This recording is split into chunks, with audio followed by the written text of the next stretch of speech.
The living room, the front room, the lounge, the sitting room, the den, the family room, the TV room. I mean, how many different words can one room have? But essentially, they're all the same thing. It's that place where you can kick back and relax and chill after a busy day. And we spend so much time in there that it's important that it functions well.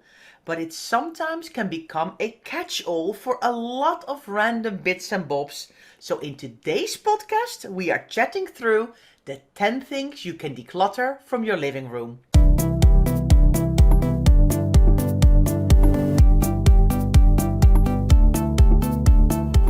You're listening to the Declutter Hub podcast, bringing you tried and tested, no-nonsense tips and advice from the leading experts in decluttering and organising your home. Now here are your hosts, Ingrid Jansen and Leslie Spellman.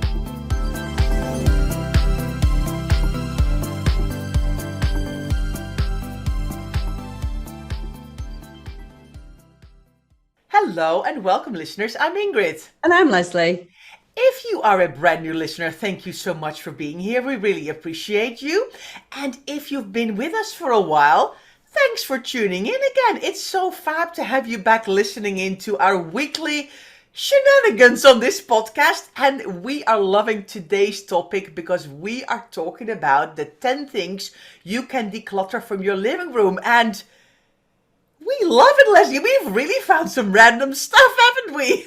We have. And before we actually started thinking about the stuff, we started to think about all those names, didn't we? Like living room, lounge. And obviously people are from all over the world. And so we were like, I wonder what they call it in Canada, America, New Zealand, Australia. So if you've got a different name for a living room that we have not listed in our intro, then do let us know, because we'd love to know that as well, to make sure that we're getting the terminology right across the world. So we love our 10 Things podcasts, and we haven't really done living room for a while, have we? So we thought it would be really useful to think about what can you ditch from your living room that's going to make your life a little bit simpler. So without further ado, let's go to number one, Ingrid. Well, number one is a no-brainer, I think. I mean, everybody, that's the first thing I thought of when we were thinking about these 10 things. I was like, old magazines and old papers. Old weekly papers, daily papers, magazines from like a year and a half or 2 years ago that are, I mean, these magazine baskets that are absolutely nearly like tipping over because there's so much stuff in it that we haven't read and we think we get around to. That's the thing, is it? I think we think we've got this magazine subscription and we think, I'm paying for this. I'll have to read it. I know. And a lot of times those ones that come in plastic wrappers, and it's still all wrapped up and they've never been even opened. And so they're definitely ones that can go. I think, magazines and newspapers should really be part of your weekly reset. So we talk a lot about resets, daily resets, weekly resets, seasonal resets. But I think it's really important to do that as part of your weekly reset. Every week, look at the newspapers and magazines that you've got hanging around in a magazine file, in a magazine rack, in one of these baskets, underneath, at the shoved under the sofa, wherever it is, and ditch them. Because if you've not got around to reading them within a week, and this is more newspapers perhaps than magazines, the chances are that you're not going to get there at all. So do yourself a favor, ditch those old newspapers and magazines and really take a look at what you've got on subscription and think about whether that subscription is serving you well. Yes, I completely agree, Leslie. So let's move on to number two, which is actually a little bit of a no-brainer as well, I think, but we see it all the time. It is dead plants and flowers. It's a bit sad, isn't it, really? It's a bit sad. It is, and people, to be fair, there's a bit of a plant revolution going on at the moment. House plants are everywhere. They kind of went a little bit out of vogue for a lot of people, but they've come back with a vengeance. And some people are better than others at keeping house plants. And so I have not typically been that good, but I'm trying really hard to be good. And most of my plants actually at the moment, fingers crossed, are actually quite healthy. So we're doing okay. But there's kind of flowers that we get given and we leave them to dry out, or they're not past their best. We leave them there for a while thinking that they're going to come back to life. And they don't really enhance the aesthetic of a living room, do they, Ingrid? No, no. Like I said, it really looks sad. I mean, I'm not a plant person either, but I am a flower person. I love a bunch of flowers. So I occasionally buy myself some nice flowers when I'm out and about, and I pick up a little bunch. But then after about a week or so, you have to either think, okay, what's the state of this current bunch of flowers? Do I need to refresh the water? Can I cut them a bit shorter? Can I revive them a little bit by taking maybe the one or two roses that have gone wonky out, but the rest still looks good? But what we do, we get busy with our lives and we leave them and leave them. And then it's like this sad vase with all these gone completely. And it's like, okay, this is not working. This is not good. And I think it really spruces up a living room when they're in there fresh. But when they're not anymore, then it's really kind of like, oh, it really takes the whole thing down, doesn't it? Yeah, and I think there's something that, we talk a lot about barriers and obstacles, don't we, Ingrid? There's something quite manky about the water, like the cut, what do you call it? Cut flower water. It all goes a bit green and a bit murky, and sometimes it smells. And so it's something that we don't really love. And maybe there's a barrier or an obstacle there that's stopping us from doing that. So do yourself a favor and try and keep on top of cut flowers, plants, when they are dying or dead, and be honest about whether or not they are going to suddenly come back to life or not. Yes. So that's our number 2. I've got can I do number 3? Yeah. It was my idea and I love it. Can I do number 3? This is what we find all the time around lots of different rooms in the house and not just the living room, but it is random coins. There's something about coins, and I swear I will never in all my life as a declutterer get over the fact that I see coins all over floors, all over kitchen work surfaces. And I know where it comes from, because particularly men have coins in their pockets and they put them on the side and then they get scattered around. But do you find them as well, Ingrid? We find them on floors all the time. And I'm like, where did they come? When did somebody randomly just decide, sure, I'll just put all those coins on the floor just for, just for a laugh? But they are there, aren't they, all the time? I see it everywhere. And it's either these random dishes that were either like created by children or family members, or it's a family heirloom that's been put somewhere on a side table or in a living room, and let's put the coins there. Or at least these like pots, and it can be you name it, Leslie, I've seen it. It's like, how does this whole thing happen? I know. I mean, actually, to be fair, I think it's getting better. It depends on what generation you are. But now we barely take cash out, do we? A lot of us just use our phone. You can do contactless payments everywhere. And so there's definitely, I saw a homeless person last night, actually, when I was out shopping, and I was chatting away to him, and he was like, I'm really struggling, to get any money, because obviously people are contactless all the time. Do you know what I mean? And so it's for people who are relying on people having coins on them, whether or not you want to give to a homeless person is a whole other debate. But it opens up the idea that people are not using coins or cash in the same way that they were. But nevertheless, there still seems to be hundreds and hundreds of coins hanging around, and you need to have a plan. So we do need to empty out our purses, empty out our pockets and things like that, because especially like 2p's, 1p's and whatever the equivalent is in your country, there's lots of them, and they come and they weigh your purse down, so you want to get them out, or they weigh your pockets down. But you need to have a plan to put them into some kind of receptacle, and either to spend them there and then, or to take them to one of these coin banks or to the bank, where you can, change them into actual money. I know they are actual money, but do you know what I mean? They kind of become a little bit useless, don't they? I mean, I have a lot of people who want to throw it away. Do you have that as well, Ingrid? Like, oh, just put it into the charity bag or whatever. I'm like, it's actually money. Do you know what I mean? So you should keep it and do something with it. So go to the bank. Loads of these coin banks around now in supermarkets, aren't there, and banks, and cash it in and put that money straight in the bank. And it feels so rewarding, doesn't it, to do that as well? So enough of the random coins around the house would be our advice to you. And it definitely does not enhance your living space.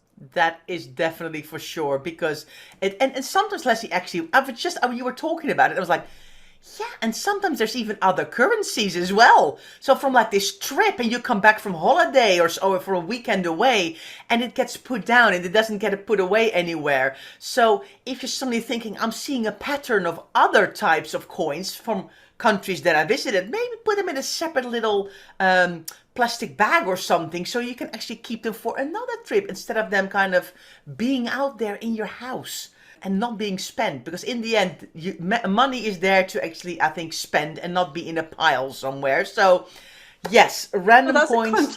That's a contentious statement from you, Ingrid Jansen. Mrs. Saver over there, money's there to be spent. Well, I mean, well, it kind of is, but it's kind of, you could also save it as well. Yeah, that's true. That's true. But I mean, if it's foreign currencies, you kind of, I mean, some people I know hold on to some coins and some paper from other countries because it's kind of cool to see a different type of money, and then it becomes a bit of a memory box. But if it's like, I mean, I travel to Europe all the time, so I mean, I'm not gonna put like my euros in some sort of memory box, because I'm like, I can spend those next time on a nice, I don't know, pancake when I'm skiing or something, or schnitzel or a glass of wine in France. I mean, oh, you're making me think of holidays now, Leslie. This is bad, but good, if you know what I mean. Right, let's just move on to number 4. Oh my gosh, this is such a bugbear of mine. And my family does it as well. So this is my chance to kind of go, ah. Why do people leave their shoes and socks next to the sofa? It's like, you can't just come in the house, take your shoes off and put them where they go. Why do you walk into my living room and then I find your shoes? And yes, my lovely husband, I mean you, leave them next to the sofa. It absolutely just does my head in. I can sort of cope with, yes, I don't believe that shoes should be in a living room because they need to be put back where you're going to wear them tomorrow or in your wardrobe or whatever, long term. But I can understand how when you're sort of chilling out at night that you might take your shoes off because you want to kick your feet up on the sofa or whatever. But it's kind of socks that get me, dirty socks. They're just a little bit, they're like dirty socks, aren't they? And then they take those off with the shoes. And so shoes are less offensive to me than socks.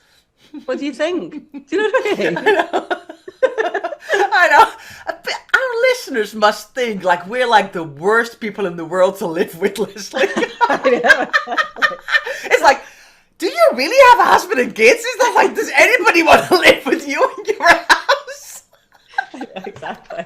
But to be fair, like you do, I don't ever take my socks off. Do you take your socks off when you're like, if I was on the sofa, I would take my shoes off. So I might come down sticking because I do wear shoes in the house, right? I do wear shoes in the house. So I would go to the sofa and think, well, I'm going to take these boots off now because I'm like chilling on the sofa. But I don't think I'd ever take my socks off because I don't. Do you know what I mean? I know. But loads of people do. And then they're like, random, just like this. Anyway, so shoes, enough of the shoes and socks. It's giving me a whole giggle. I'm like crying here. If you're watching this on YouTube, I'm sorry. We need to move on because we have a really good number 5. Actually, we have an excellent number 5, if we say so ourselves.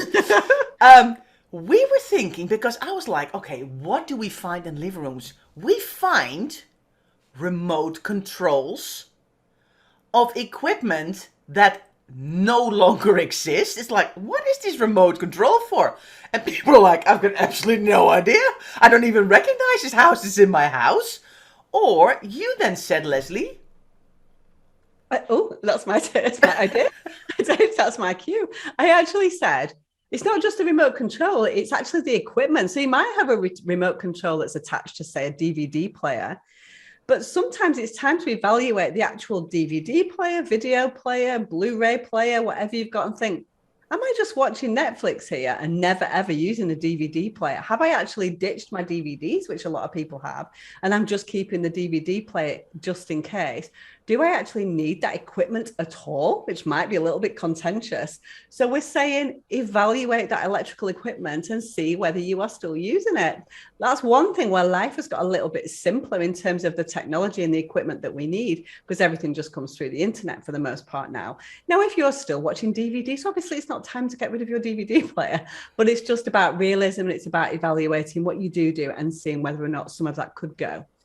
Well, I mean, and it's not only a DVD player, Leslie. It can also be even a cassette player, or it can be a video player. I mean, people have like 3 videos left, but they keep their video player. Maybe now's the time to go. I'm actually going to try and convert the 3 videos of the weddings or christenings or whatever onto a DVD or a stick or a cloud or something, so I can also then declutter the video player. And you know what, Leslie? It's not only Netflix. It's Amazon Prime. It's Disney Channel. It's all these things out there. Now TV. And it's even, you can now record, for years, you can record stuff from the television itself. I've got so much in series and things that I still want to watch. There's not enough hours in the day. I think I'm hoarding films and TV shows everywhere. I know. But it feels like you've got to kind of get. It's like another chore. It becomes another chore, doesn't it? I've got to get that finished. Got to get that finished before I start something else. It's like that kind of thing, isn't it? It's like another chore. It's not just TV type stuff as well, though. Think about those stereo players. Are you listening through a Google Home or an Amazon Alexa or whatever? Have you got an iPod or you're using your iPhone with little speakers? That's what a lot of us are doing for our music now, but yet we still have the big kind of multi-stack. What do you call those things? What do you call them? The towers, like those DVD hi-fis. That's what they're called. I was like, what are they even called? But we still see them a lot. So really evaluate that electrical equipment to see whether or not it's past its best. Well, I think I need to calm down a little bit, Leslie. So let's go for a break. And then when we come back, let's do number 6 to 10 in our 10 things to declutter from your living room.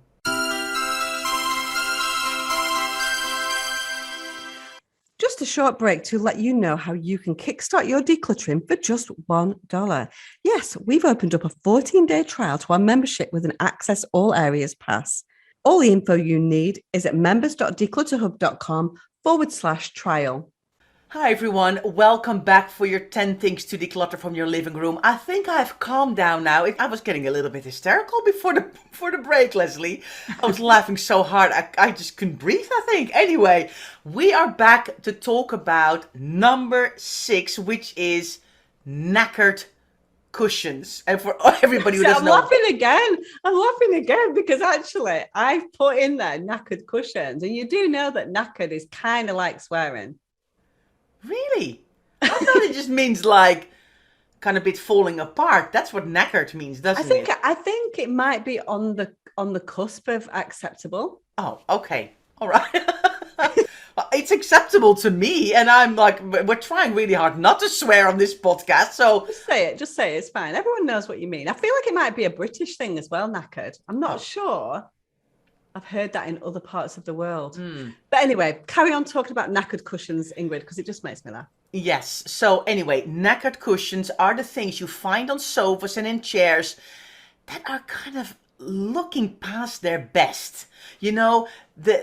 The fabric is kind of falling apart. There's kind of these threads that are loose. The inside, it used to be a fluffy pillow on a sofa, but it's been now sat on so many times, it's completely gone flat. So actually there's no point in having it on your sofa. And we see them, don't we?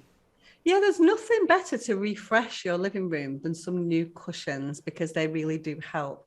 So maybe this is time to get the old cushions out and some new cushions in. But just look at them and think, are they really, enhancing the way that my living room looks? Look at those cushions, because it's something that we see all the time, and we become a little bit blind to them, don't we? But actually we see a lot of old tatty. I'm going to say tatty, Ingrid. Okay. Tatty? Yeah. Cushions that are past their best. So evaluate your cushions tonight and see whether it's time for some new ones. Yes. And I mean, I know I'm always like, don't shop, but there is a point when it looks like so sad. You should get some new ones. I think that's a really good idea. I completely agree with you, Leslie. Yeah, you can take your coins that you said money's there to spend, and buy some new cushions with the coins that you found around the house. Yes, exactly. Right, let's move on to the next one then. Dead batteries and light bulbs. Yes, so we realise that a battery in our remote control or in some other thing that we've got around, or a light bulb in a lamp is gone. We change it, and we kind of know that we can't throw that battery away.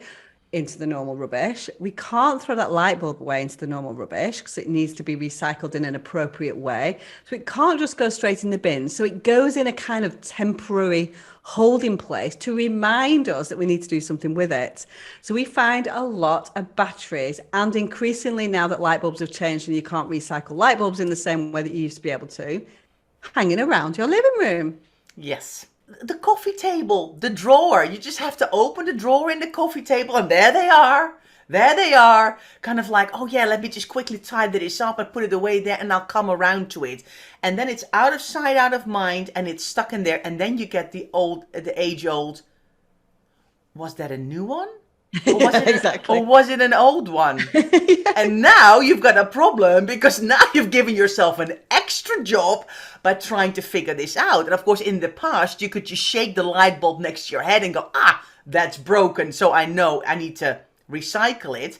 So I think the plan here, and I think we're going a little bit off topic, but what you want to have somewhere in your house is a little collection point where you put stuff like this.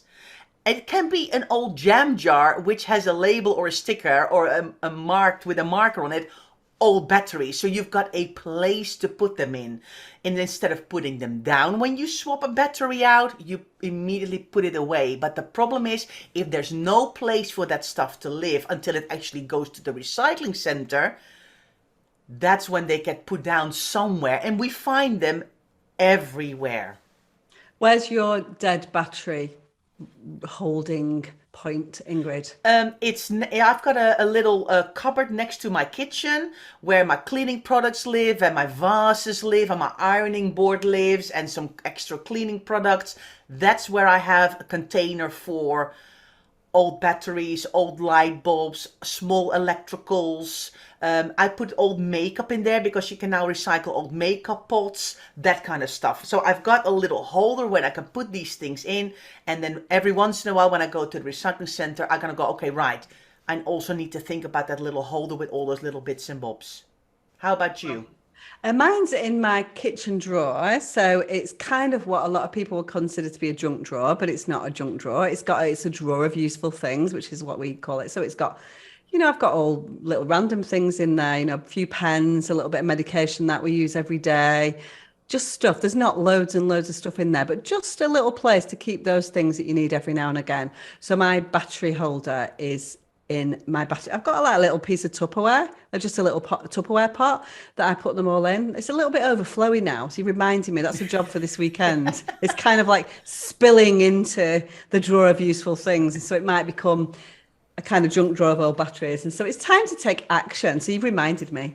You're welcome. I love giving you jobs. Right. So that's the reason why. When you change something, don't put it down, put it away where it belongs, and it's going to be really helpful, and they're not going to be scattered around your living room. Right, next one, Leslie. Kind of a biggie, isn't it, as well?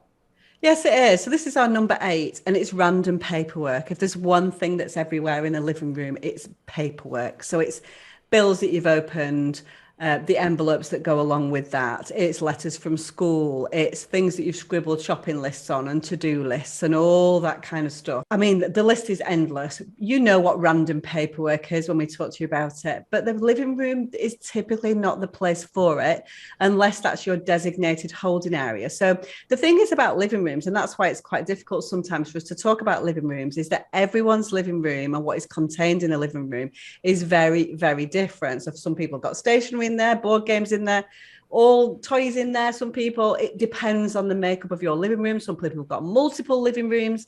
And so it really depends on what you've got on the makeup. But in general, people will have some kind of paperwork in their living room, and that is not the place for it unless it is, if that makes sense. Yeah. So in general, if it's just randomly scattered around paperwork and you have a home office or you have a little section of your kitchen that you set aside to do your paper, wherever your in tray is, where you hold your post until you actually action it, that's where that needs to be. It does not need to be scattered around your living room. And so gather all that paperwork together, recycle and get rid of that which you don't need, and put the stuff that you do need where it's going to be actioned. Yes, and if you do have only one living room that has to work really, really hard, and it is the place where you do paperwork, what you want to create is exactly what Leslie said, one place to put it. Don't have your paperwork everywhere. You don't want to have your paperwork next to your sofa and on your coffee table and on your sideboard and on your other table and have an in tray on a desk that you temporarily created and all of those things. It just doesn't work.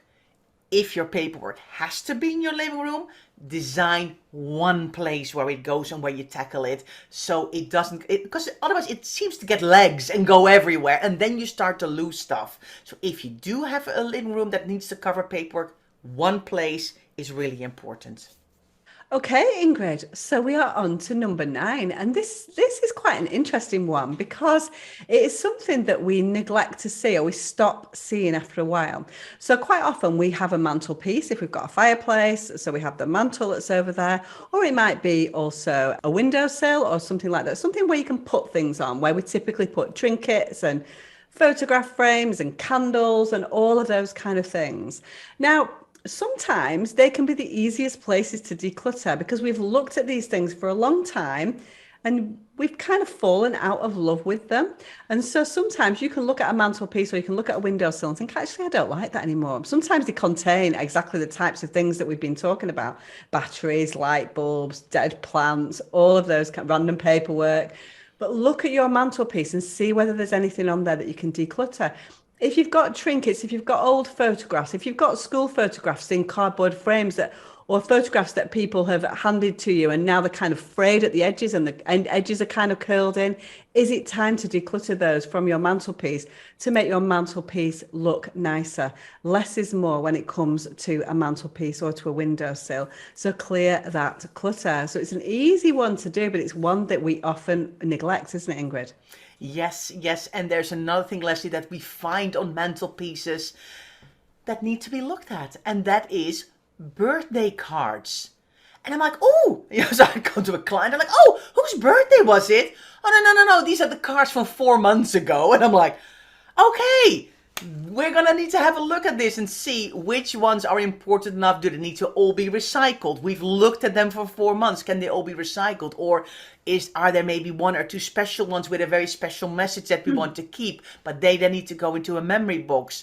You can't have these things forever and ever on a mantelpiece because it's just, they all fade away that way. It looks a bit messy. So birthday cards is definitely also one to declutter from your mantelpiece. So, Ingrid, we come to our number 10, and this is quite an interesting one. And it's a question that we get asked quite a lot about library books. And so the library books need to be cleared down regularly from your living room. You need to have a process. You need to have a place to separate out your library books from your standard books so you know what needs to go back. So library books need to be decluttered regularly from your living room and taken back to where they belong, which is the library. But in order to do that, we need to make sure that we have that place for them. Now, Ingrid, I know that you're a big library book person with your children, or you have certainly been in the past. Yeah. So what did you used to do with your library books to make sure that they were kept separate from the books that you owned? Well, it was mainly the children that did the library book reading. Unfortunately, when they were younger, I did not have a lot of time to read library books, but it was mainly the children's ones. So we would have in their rooms a separate place for them where they stay together with their friends, basically. So I would not put a library book in a bookcase. I would have them separately because although my bookcases were quite neat and tidy and I could probably easily find them because they've got stickers on the back and stuff, I just didn't want them to be amalgamated in the other books in my house. But I see that a lot of people have shelves in their living room with books. Is where the place where they read their library books. So my advice would really be either empty one shelf where you can put them all together, or have a place, or put them together in your magazine basket, but keep them away from your regular books in your house so they just don't, because then things get lost. Otherwise you get like, oh, I just found a library book that's like 4 years old. How did that happen? Because it got behind something, between something. below something, and then it's out of sight, and then it's kind of out of your mind because it's not something that you own but is temporarily in your house. Yes, so right, Ingrid. So 10 things you can declutter from your living room today. So how many of these 10 things are you like, oh yeah, I've got those socks underneath the settee that made us laugh so much. I've got those random coins scattered around. I've got my hi-fi from 1989 sitting there. Is it time to take some action and look at those things that you look at every day? This is the reason why living rooms are quite tricky, because you look at them and you stop seeing them. So think about what you've got in your living room that you can declutter today, and do let us know in the comments, because we would love to know, wouldn't we, Ingrid, what you have decluttered from your living room? Yeah, living rooms are hard areas to do, Leslie, because they have to work super hard. So if this 10 Things podcast has helped you a little bit by breaking it down, I think we have done our job, Leslie. So that is it for this week. Good luck with decluttering your living room, and we will see you next week for our next episode. So thanks so much for listening, and see you soon.